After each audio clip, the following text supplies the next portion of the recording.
honestly want it to be done. Like, I wanted to quit. I think I'm done with this. They need to make double what they're worth. Without us, their job wouldn't exist. Be in the right rooms, you know? Yeah, definitely. Because then once you see other people doing great things, you're like, wow. It's easier said than done until you do it. What's up, guys? Welcome back to another episode of the Winners Club podcast. And today we brought back a special guest. He's actually currently the number 2 episode for Winners Club podcast. So he's trying to beat his last record with numbers of views. But I have none other than Jonathan Sue right here. What's up, everyone? Glad to be back. And my name is Brian Tran, your host. And I got my co-host here, PJ Padua. Yo, what's up, guys? And as you know, our motto here is even when we don't win, we learn. And learning is a form of winning. And I think I wanted to bring Jonathan back on the episode because it's been 1 year since, actually a little over a year. Yeah, it's been like a year, 2 months. Yeah, so 14 months since he's been in business. And I wanted to bring him back to talk about the good, the bad, the ugly, and, you know, why he's still going. Let's do it. I'm excited. Excited to hear more of Jonathan's story. So quick recap, Jonathan. Tell him what you do and your company name. So I run Focus Media LLC. We specialize in photo and videography services for real estate, events, social media, and honestly, anything out there except weddings. Nice. Bring that mic a little closer to you. There you go. Just so it sounds extra crispy. Extra crispy. And man. I actually forgot, before we continue the episode, I got my can of white Zero Ultra Monster. 1 second here, guys. We got to do it. We got to do it. Damn it. All right. Now, Awesome. Now we can rock and bring this. We got show. the energy. We got the energy now, guys. So before we start, I do want to let you guys know we are a business podcast, and we're really here to help you guys through your journey as being an entrepreneur, give you business tips, give you some of the success stories that we've encountered, and really ultimately get you to be a boss in business. So let's get into it. Jonathan, you mind if we ask some hard questions today? Let's do it. All right, that's what we're going to do. So, Brian, kick it off. First question. First year in business. Tough time. Market shifted on you a little bit. What was really going through your head? Give us like a couple bullet points there. Oh, when the market shifted, things started hitting the fan because of several mistakes I made, and it was stressful. Like, I would say maybe around November time, there was a point where I reached where I honestly wanted to be done. Like, I wanted to quit. Man. Break that down. Why? The stress was just so much for me. Like, there was like money wasn't coming in the way it used to earlier in the year. And see, I remember you warned me, it's going good now, but when it doesn't, it's going to be bad. And it really was. Money wasn't coming in the way it was supposed to. We were spending way more than we needed to. Mistakes were made. And then it was just all downhill. And I was just so overwhelmed with everything that was going on that I really was like, man, I think I'm done with this. Talk about the mistakes. Break it down. So- what was the biggest mistakes you think during that time period? I think the biggest mistake was definitely not letting people go when we needed to let them go, and not fast enough. We weren't pivoting, or I wasn't pivoting fast enough. Like, we were paying like $4,000 for 2 people on the team that were VAs, and we were definitely overpaying for the services, and what they were doing did not equate to $4,000 a month. And it just, at the end of the day, didn't make sense anymore. We're just burning through the money rather than even making any money. Yeah. And there wasn't even enough jobs at that point to fulfill over $4,000 anyways. I always tell people that when you're running a business and you're now managing people, when I hire somebody and they cost $4,000 a month, I'm not looking for them to just do $4,000 a month of work. Because if you do that, why'd you hire them in the first place? That's more of an ego play, like, oh my God, I got a big team. Yeah. But your team ain't making no damn money. At the bare minimum, in my opinion, they need to make double what they're worth. Yeah. So if they cost $4,000, they need to bring in $8,000. So that way you make $4,000. That's the only time you should be really scaling big. Now, I did want you to scale, and I will admit to some flaws here. I wanted to scale the company bigger because Did You you? have to I don't keep know up if you with the mentioned. man. Did you mention that you guys are co-founders in this company? I don't know if you did on this podcast. Yeah, so I'm a co-founder of Focus Media. Jonathan's actually my little cousin here that with a lot of talent, and I saw a lot of talent in him, and so that's why we started Focus Media. He was actually my intern before you, PJ, Yeah. and he went back to college. After college, I was like, "What are you gonna do? What, you gonna get a job? Yeah. What's the plan here?" And that's when we decided to open up Focus Media, and it started off really strong, very powerful, profitable from month one. He was able to make a good salary, and I was able to make my money back very quickly Yeah. in the business. So kudos to Jonathan on that. However, some of the key mistakes that he brought up was that he did not let go people fast enough. Mm-hmm. Number one, they lacked skills. They didn't have the skills that we needed. Mm-hmm. But you're learning to hire better now. Mm-hmm. I was willing to let him make that mistake because that's the only way you learn. For sure. I did that at Pop-Up Cafe. I hired a lot of wrong people. Didn't hire enough people. You name it. When it came to hiring, I did it all wrong. Yeah. But you learn. And sometimes it's one thing for me to tell him, but it's another thing for him to experience it. Yeah. Well, I want to dive into it, Yeah. deeper, especially back to what you're saying before I kind of cut you off. Apologize for that. But you were mentioning the issues that he had with hiring and how people, if you hire them for 4,000, you expect them to make 8,000, right? So I want to get your take, Brian and Jonathan. How do you hire better? How does one hire better to get those expectations? Let's at see if least? Jonathan. Let's let Jonathan answer that first. Where did you learn to hire Well, better? Definitely, I would say, like, there's all those personality tests out there, and sometimes people might think it's like some BS. But I think those personality tests are kind of important, especially if you don't know the person at all. It kind of gives you a sense of who they are as a person, and that might help with you gauging kind of how they are as a person. Yeah. Then the next thing is like whether they have the skills or at least even bare minimum willingness to learn and put in the time to actually like get better at what they do. So are you referring to like a skill test, like prior to hiring? Is that what you're mentioning? Yes, like definitely a skill test I think is very important, especially in this line of work. Because yeah, you can honestly learn everything online, but if they don't have that willingness to even learn or even care to learn, then it really doesn't even matter Yeah. at the end of the day. I always bring this up to get better at hiring. You kind of hit a point where you know, but at some point you got to just hire them and put them on a probation period because every task is different. Yeah. All you can do is really try to vet them as best you can for the job that you need. But at some point you got to just see it in action. Yeah. And let's say we hire somebody and he costs $70,000, $100,000 a year. That's why I won't just wait a year before I let him go. Yeah. Within a week, you will know this person's like true nature. Are they really working?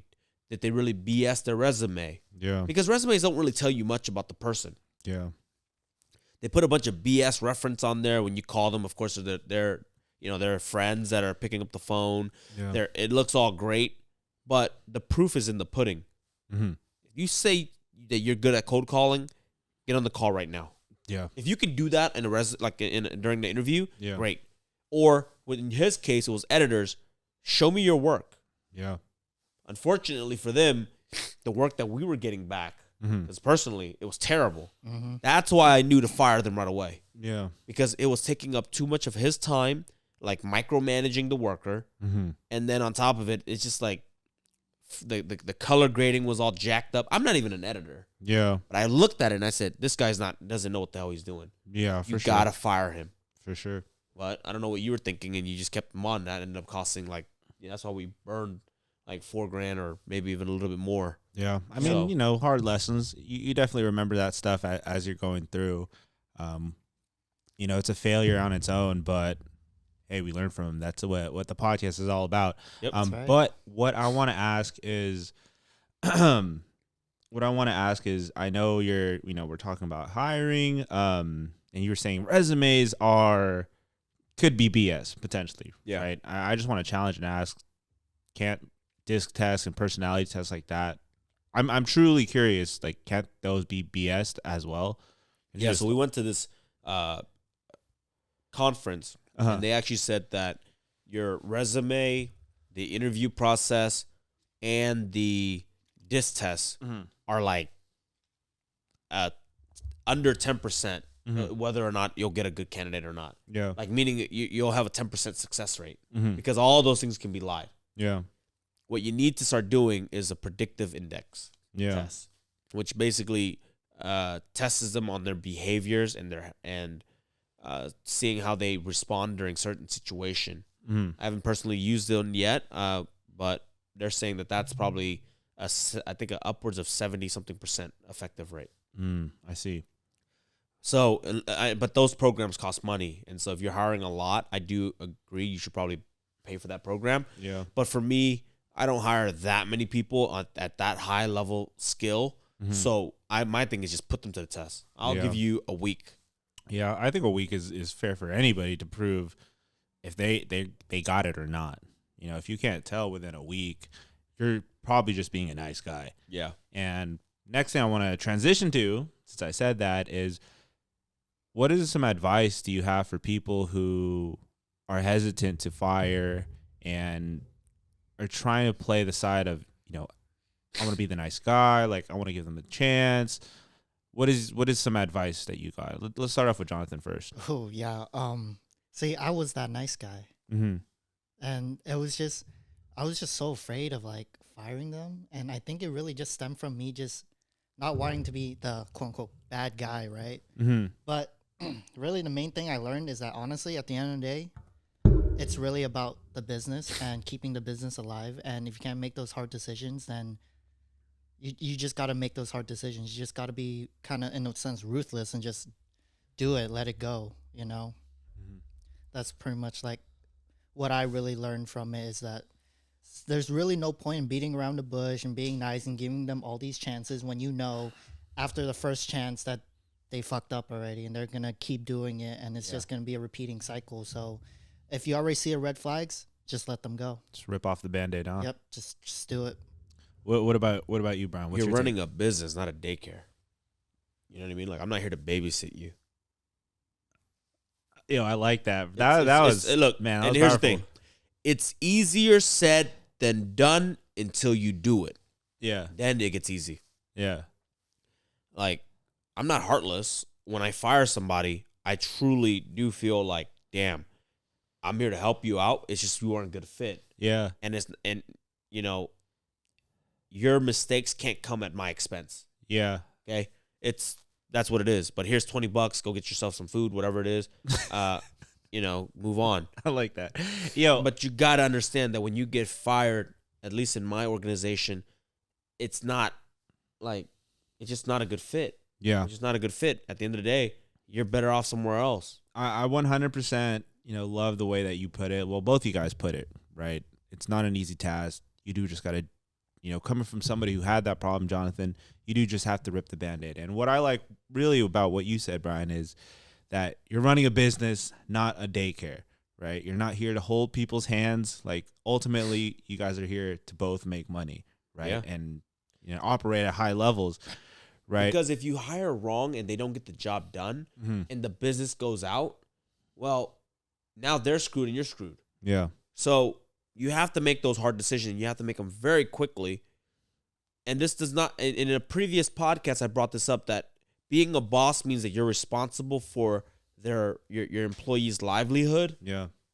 But that doesn't mean they could just jack off and do whatever else and expect to get paid. Yeah. What I will promise you is that when you join my companies, when you work with me or for me, you will never not get paid. Mm-hmm. But you got to do the work. Mm-hmm. You got to be good at what you do, Yeah. or at least the task in which you were hired for. Mm-hmm. Otherwise, you will get fired, and that is different. Yeah. Like, you just didn't perform. Yeah, for sure. But Like, if you perform, whether SVB bank goes under and I had my money there, you would still get paid. yeah, Okay? yeah, I like that. That's my thing. I mean, it's a pretty simple, you know, core foundation, right? Employee to boss, boss to employee. It's like you guys are in this mutual thing. You guys are both supposed to be on the same page. You know, once it gets a little bit off and one's doing less than the other, like that's when things get rocky and that's when things need to either readjust or split. I like that. And I like also too how you said that, you do feel bad, and you wish you could help, but in a sense you're helping them, right? Yeah, You're teaching them the lesson, fly. right? So Sometimes you can't fly in my cage, yeah, definitely. You'll find a better cage for you. Yeah, exactly. More suited cage for you. But or get your own cage. yeah, or get your own cage. Get your own Right? cage, That's how like a lot of entrepreneurs start, right? When somebody's telling you like, dude, you ain't shit. So I'm gonna do my own thing. I'm gonna take the show a little sideways real quick. So yeah, go ahead. this topic always I've been seeing a lot of it, so I want to talk about it. Uh-huh. So our editors, they're probably looking at us and they're like, man, these guys, I do all the work. I'm the reason these videos look sick. Yeah. And they're like, but I made 4,000 and he made 4,000. Like I said, right? I want the employees to make double what they're worth, what they cost. So it's to them, they're like, that's not fair. I should get the most. He should get less. Yeah. What do you guys think about that? Dude. Well, I'm the one that brought in the business to begin with for the videos to be edited. Yeah. Dude, I think, man, it's funny that you say it because I think about this all the time. I think especially in the beginning when we hired our first editor, I was feeling like I felt bad. I was like, man, like this guy's doing like all the work, and I'm technically not doing anything. But when I thought about it in an operation sense, I was like, I'm making things flow. It's like I'm telling you what to do, what's wrong, what's right. I'm uploading the files for you without my guidance. And if I just limited myself from the equation, we wouldn't get as far as we do. Yeah. Right. And on top of that, I could do, like we always preach, I could do bigger, like higher ticket things, right? Like I could learn more about, digital marketing, ads, things like that, right? E-products. And I'm utilizing my time for something higher of worth. So, I don't really feel bad at the end of the day. I just think it's more of a, entitled thing, Yeah. Yeah, I mean, I agree. Without the way I look at it, and for those of you guys listening out there who may be working for somebody, or maybe you're in my shoes, without us, there would be their job wouldn't exist. Yeah, exactly. And also we take on all the risk. Yeah. Like I said, when the company didn't make money in November, who wrote the checks? Right? Yeah. Who made sure they were paid? Big Brian. Well, Jonathan. I made Jonathan write a check too because he had money. Okay, let's go then. He's partner. He had to write the check. I wasn't gonna write the full check, but That's it rightfully probably hurt him more than it hurt me, and that taught him a lesson Yeah. to never be in this situation again. Yeah. To try to avoid it at all costs. If I just paid the bill, he would have been like, "Oh, screw it, whatever, no big deal." Yeah. But he hurt. No, yeah, for You sure. Same thing with me too. If they were like, "Oh, I got it," I'd be like, "Oh, well, there's no real repercussions." But now you guys are positive months back to back, so let's go. You know what I mean? That's a win on its own. Actually, January was our biggest month ever.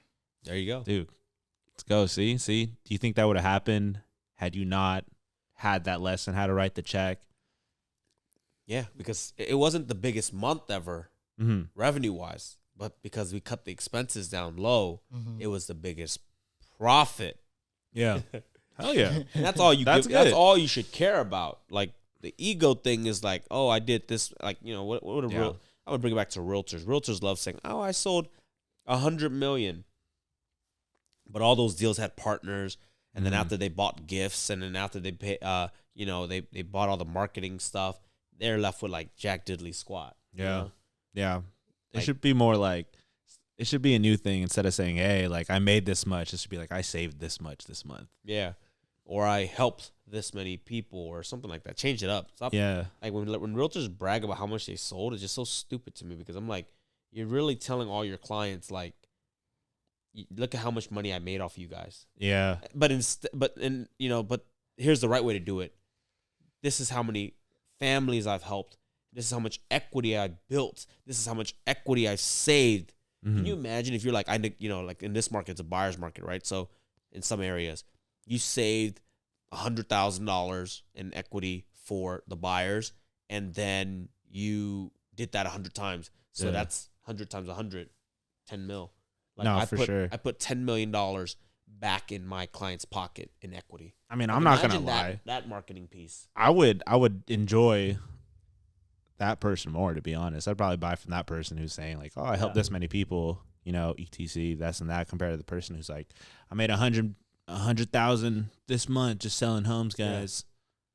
I helped 20 sellers and made them an additional 20%, which equated to over $2 million in record prices that I put into my seller's pocket. Something like that. You know what I mean? Yeah. You can word it out where it's like better than I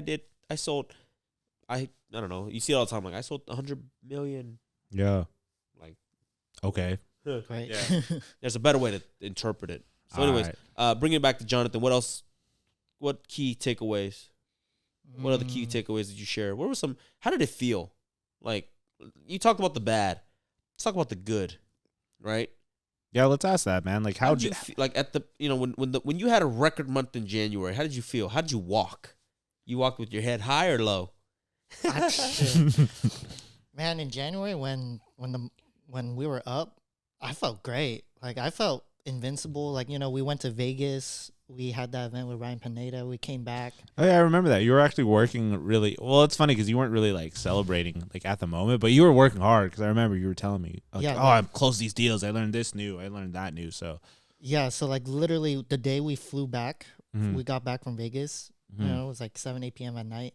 I was just prepping for the rest of the night. I had like 2 calls, and then I closed 2 real estate deals that night. Yeah. And then Thursday, Friday, Saturdays, and Sunday, that was 10K one weekend. Yeah. Dude, congrats, man. All the proposals I sent out and things like that, closed all the deals, and that was a 10K weekend. That was one of my biggest weekends ever. Yeah. I felt like a boss. I felt great. You perform well, you feel like a boss. No, for sure. Like, that's the best confidence boost that, like, you could anybody could get. Like, if you're feeling sad or you quote unquote, air quote, depressed, go put in some work for like a month, 2, and then just reap the fruits of your labor. There's nothing sweeter than that. There's nothing sweeter than that, in my opinion. But I want to ask you, Jonathan, from now that we're asking you about your best month ever that you had in January, compared to when you had all this commotion and these kind of like hardships with, you know, the business. What, from that point of all the hardships to January, what needed to change in like you as a person, or, you know, internally, like strategically, like what really had to change inside of you? I think it was really like a mindset shift. Yeah. Like, just changing the way I thought. Like, I was definitely way more like hyper focused. Like, I would check our books very often to make sure we weren't going down, we weren't overspending on anything.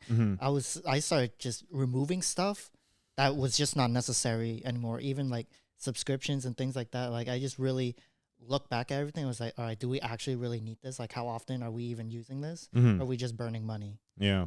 And most of the time, we were probably just burning money. So I just got rid of it because we just didn't need it. And then I totally changed my shift of like, okay, our team is good where it's at. We're able to do at least 20K, if not upwards of potentially 30K a month with just who we have right now. We don't need any more people. Our new goal now is to just build up our bottom line, have some savings, so that way in the future, once we do grow more, we have the capital to just send and grow. Yeah. Sounds like you started putting like your hands more on the business. You started touching it and started looking at things more. Yeah. Starting a little more deep. Definitely think one thing that happened was I got a bit complacent. Yeah. Near the end of last year. Like, yeah, the market was shifting and everything like that. But at the same time, I also kind of was like, oh yeah, you know, everything will be okay. So I got kind of complacent. I stopped kind of like being as focused on the business as I was earlier in the year. And then I think that also definitely ended up taking a hit. So then I realized, okay, I need to stop being complacent. Yeah. I need to hang out around like more like-minded people again. Need to like be in the right rooms, you know? Yeah, definitely. Because then once you see other people doing great things, you're like, wow, why can't I do that? You know? Hey man, there's no reason you can't. Exactly. So also I want to ask why did you not quit? Like, really, what made you just not go down, you know, why did you go left instead of right? Because you said earlier in the podcast that you were about to quit. Like, what really made you change your mind or just pick a different direction completely? Well, I was already in such a low point that I called Brian about it, and we talked about it. We ran through the scenarios. What did I tell you? What are you gonna do if you don't do this? And then I'm like, Hey, I'm glad it stuck because that's exactly what I said. and I'm like, fuck, that's right. What the fuck am I gonna do? Like, I really sat there and I thought really hard about it, trying to run a bunch of options through my head. What right? was your first option? I was like, fuck, maybe I'll just like, What you gonna do? Move back home? yeah. I was like, fuck, I'm gonna move back home. That's okay. Gary Vee says move back home, but I'm like, I'll save on rent, but then it's like that to me wasn't even really like that big of a deal. It was mainly like, what am I gonna do for my job? Like, yeah, I already spent like at this point like 11 months in this. yeah. Like, got out of college, started doing this. Where am I gonna work? I don't even technically. I never really had a 9 to 5 either. You were really. gonna go back to Honey Bear Boba, or where was it that you were working? I Rise and worked at Grind? Rise and Grind before back in college. Yeah, so I was like, fuck, what am I really gonna do? And then I was like, oh, I could go work for my competitors, but then the ego in me was like, I can't do that. Yeah, And then also, like, if I did go work for them, my salary would be capped at probably like 60K yeah, versus what I'm already And making. they probably they probably fired a bunch of people yeah. this year. yeah. Like, So the market was already pretty bad too. So were they even hiring? Yeah, You know. So there's really, I had no other option. I yeah. was like, if this doesn't work, then I mean, I this don't. has to work. Yeah. you know? I hear it. I don't think that's necessarily true that, there was no other option, but I think there was no other option that you wanted to do, right? Yeah. That you were prideful to go in that direction, right? And I think that's a big statement that, once it's in you, it's like, man, it's either quit or keep this thing going. Yeah, right? and And then, I think like, you built that entrepreneur gene in you already. So Yeah, so I started doing the whole like affirmations thing, like, what am I thankful for? What am I grateful for? And I started looking back over the years of over this past year of what I did. And it's like, I was able to move out, get my own place. And like, I lived by myself. And I feel like that's a hard thing to do in the Bay Area. hell, I know some people older than you that don't live by themselves. hard. You know what I mean? I'm not gonna lie, exactly. it's hard. So I was Yeah. able to move out. I was able to like, like first I moved out with my parents, then I Yeah. got my own place. yeah. And then like I had my own car. Uh-huh. There's all these good things going on. I was able to like grow the business. Like I remember the first month I made $4,000. Yeah. That was at that point we were just starting, so all that just kind of just came to me, right? Yeah. But then like each month moving forward Mhm. after January, we made more and more and more. And I think by month 3 or 4, I hit over 10K, Yeah. and then it just kept going until we eventually like once the market hit, we kind of plateaued Yeah. and whatnot. But there's still all those things to be like, wow, I did that. Yeah. That's good. It sounds like you just took it back to reflect on the wins, right? Yeah. And then kind of thought of the possibilities of like, I can win. I've done it before. I'm gonna go get more wins. Yeah, Let like me go do that. sometimes when things are tough, you just need to look back at your wins. Remind yourself like, what have you done already? And then now just think back on everything that you've done that's been like really good, like your wins. Yeah. And that will kind of help you to be like, you know what? If I've done it already, why can't I do it again? See, Why can't I go so bigger? proud. I'm so proud right now. Me too. I like that. That was a good moment. I was about to cry. I was like, This guy really grew a lot, man. Like- I've known Jonathan for years. Yeah, like It's why like- can't you, dude, let's go, man. Hey, Go clip bigger. that. Yo, clip that. I'm gonna say that right now. Clip Yeah. that. Jonathan, put that on your Instagram, bro. One more thing that I want to bring up as a lesson. Sometimes don't think that just the results are the wins. Yeah. Okay? Like, because if you tie that feeling to the end goal, or like let's say you making that 10,000 being the monetary. the monetary like happiness, Yeah. you're gonna feel sad when you don't hit those numbers. But you should actually count all the little wins. Yeah. Okay, think about it. Like, I sent out a proposal today that was 10,000. Did it get accepted? Don't worry about that. Yeah. That's a big win. Yeah. Somebody is thinking about hiring you for $10,000. That's a win. I had a really good conversation with the realtor today, and he's thinking about doing XYZ project. Yeah. You didn't get it yet.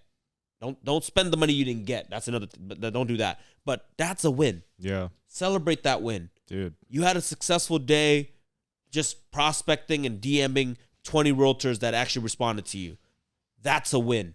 Yeah. I mean, You know what hey, I mean? even just like hanging out with good, like-minded people. And you That's a finish the win. Shoot, we're going out for dinner. That's a win. Those are the best things. Those are the best times because I've been in that place where I was like, oh man, like you connect it to the dollar, and it just doesn't seem fun. But once you look back and you're like, oh well, I had to shoot for Jonathan the other day, and like we were just hanging out, we were just talking about like freaking cars and this and that, and we went home and I was pretty happy. Like I didn't even get paid yet, but it was fun. It's the little things. That's a win. Big wins. It's like, little wins add up to big wins, but the little wins actually kind of sustain you. Yeah. Because if you only tie it to like, oh, I actually got the contract. Yeah. I actually got paid. Yeah. Yeah, for sure. like when things fall through, you're going to be like, oh my God, I'm so mad. Yeah. But if you tie it to the activity, the journey, so much more impactful. Damn, man, both of you guys out here spinning some fire stuff today. The spirituality, something's in the monster, man. No, it's a good monster. It tastes a little weird today. Yo, guys, well, I don't know if you guys want to say anything else. I think what you guys said right there is Jonathan, what's one lesson? What else is on your mind that you just want to share? What are your goals this year? Well, I guess the main goal really this year, especially with everything that happened last year, is to just build up our what's the word I'm looking for? Reserves? Yeah, build up our reserves, because I feel like that's the main goal. Yeah. And then I think that's kind of a goal that I think once we have like the right amount of reserves in the account, then I feel like we'd be in a sense unstoppable for growing the way we want it to grow. Yeah, hell yeah. I love it. See? Little baby goals add up to big goals. Yeah, and I feel like, one thing that I think about me that I learned too is being patient. Because I grew up always wanting things now. Yeah, me too, give bro. Give me that now. I hate buying stuff on Amazon because like I just want to go to the store and like pick it up, But I think that's what you're saying is big, because a lot of people think like a year is long, but I think the faster you realize that a year isn't that long and start looking at like 10 years is pretty long or quote unquote normal, you'll get a lot of stuff done. Once you delay the gratification a little bit, start planning instead of looking like, oh, like have goals for the next month, have goals for like the next 10 years. They say that you can measure some like a person's wealth by how they speak about their goals, right? If you hear somebody say, oh, I just want to make this much in the next 2 weeks, yeah, they're not thinking big enough. Yeah. Right. So I got that from Alex Hormozy actually, and it hit me deep. So you're absolutely right. You should actually have like, I usually do a 1-3-5. Now it's like a 1-3-5, 10, 25. Yeah. So I think about my life in 1 year, 3 years, 5 years, 10 years, and 25 years. What does it look like? Now, the further out I get, the more vague it kind of gets because, things change. But in 25 years, definitely want to have a private jet, boat. My kids are going to be with me. My grandkids, I'll probably have grandkids by then. Yeah. You know what I mean? So what does that look like? And then you reverse engineer it. And then eventually when you get back to the 1 year, you're basically road mapping it so that it's in at least the general direction that you want to go in. Yeah. And I think that's exciting too, right? To be like, man, people sound crazy like that, kind of to normal people. I would say not normal. That's kind of messed up. But like, because you're like, I'm 31 years old. They're like, man, you're really thinking 25 years out, so you're gonna be 56 years old. But the thing is that that's the one thing that I did even before reading about other successful people and hearing that they were doing it. Yeah. When I was 10, I knew what I wanted to be. Obviously I didn't become it, but it was like I got to be a lawyer. I got to make $100,000 a year. Yeah. And so therefore, how do I become a lawyer? I got to try to do my best in school. Yeah. As much as I hated school and in high school, I wasn't a very good student. So I had to change that goal that I wasn't going to become a lawyer because I knew I just wasn't going to get that. Yeah. The grades for it. You knew you wanted to do something. But at least from basically middle school, I was technically considered very smart. I skipped the 7th grade. And then like in high school, I took all honors classes. And then it wasn't until I transferred to Logan that I realized like, dude, these kids are way smarter than me. And then my grades just kept dropping because it got very difficult that I said, okay, this isn't going to work, but I still want to make that $100,000. But okay, what job am I going to do? And it ended up being real estate. Yeah. So sure. That's the vision. That's the goal. You guys need to do that for yourself. Envision what your life is going to look like and then work towards it. Now, things may change, but at least you're working towards it. Yeah, 100%. Yo, I love it. I think that's it, guys. Let's wrap up the show. Jonathan, so good to have you back. I love your growth, and that's what it's about. Every year you get better. Every day you get better, and I'm very proud of who you became and who you become. Guys, I said give us a 5-star review. Share this with somebody who is struggling. Just know that there's a better day. Just know that every bad day that you're going through is one day closer to that good day. And as long as you never quit, you never failed. And as long as you never quit, that bad moment that you're going through will never define your life negatively, but actually will push you to become greater. There's greatness in you guys. Peace out. Peace. Peace. See you guys next time.